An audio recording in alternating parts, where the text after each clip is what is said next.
Here we are at the Mountain Valley Pipeline corridor.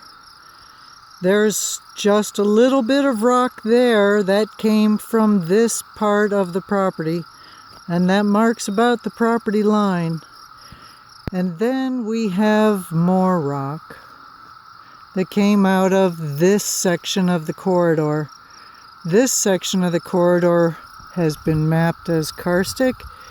Here's one of the sinkholes that has formed. Pretty good sized rock and pretty good sized hole. All the erosion control fence around that you see in the photo is wrapped around a hole that developed after all this was blasted. These are rock pinnacles. In the center of that one rock you can see a blast boring a hole.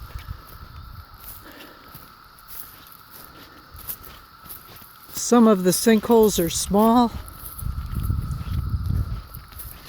There are 10 of them in a row.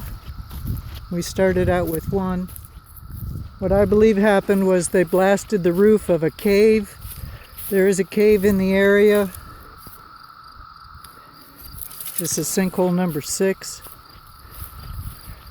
And of course they're not in order. This corridor is now about 40 feet wide. When we first reported that there was a cave that had the roof blasted, it was less than 20 feet wide. We came back a couple of weeks after we reported it, and all these rocks had been flipped over and shoved off to the side.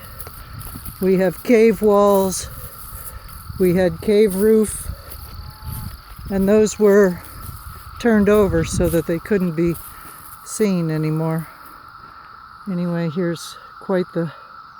all of these rocks are huge. The boreholes were about 11 to 13 feet deep, and the rocks are certainly that size. Here's another rock pinnacle with a stripe. That's one of the boreholes where they blasted the rock out. More subsidence. And I call these sinkholes, they're just over the blasted cave.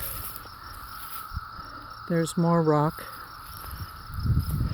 The cave is on down the way, but it runs along this whole ridge. And you can see the rock pinnacles. I described the soils here. This is Carolyn Givens's land. This is one of the pits I described. This is obviously colluvium over residuum. This is a carbo clay. It's Map Shrinkswell clay. I have pictures of the large cracks that are forming in the clay. This is the very first sinkhole that developed. And these are just voids, subsidence that's happened over the blasting area. This started out the size of my foot, and now it's larger. And we come down here, and on down the way we have several more bits of subsidence. And I'll take you down to where they stopped blasting when we let them know that they were blowing up a cave. And the cave entrance is in the woods over there. More rock pinnacles. This is the most recent subsidence.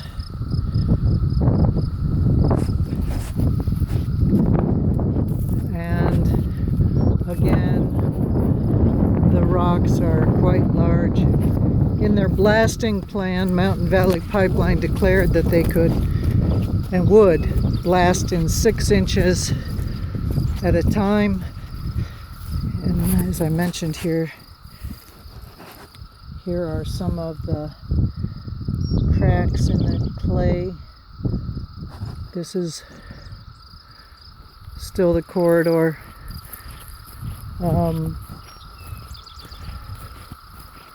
They mentioned they would be blasting 6-inch levels. So if I shout, it's because I come upon a snake or something I'm not expecting out here. Well, I expect them, I just got spooked. So part of what they do is they have these sacks filled with gravels, and they put them over the blasting hole to dampen the blast. And this is where they did not blast. Then they put these cones over it. They're great for storing mosquitoes. So here's the combination of unblasted hillside and that which was blasted. And as I mentioned, a lot of the rocks that were evidence of the cave were pushed off to the side and in fact turned over so that we couldn't see all of what we were declaring to be the cave. Here is a view of Mark Givens's land. There is not as much rock. That's on down the hill and across the creek, and that's the sandstone colluvium that's described in the other set of photos. And as you can see, there's not much erosion control here. A little bit of grass in places, far less than the 70% coverage that's supposed to be established after 2 years. This was blasted in July of 2018. I think that's most of what I've got.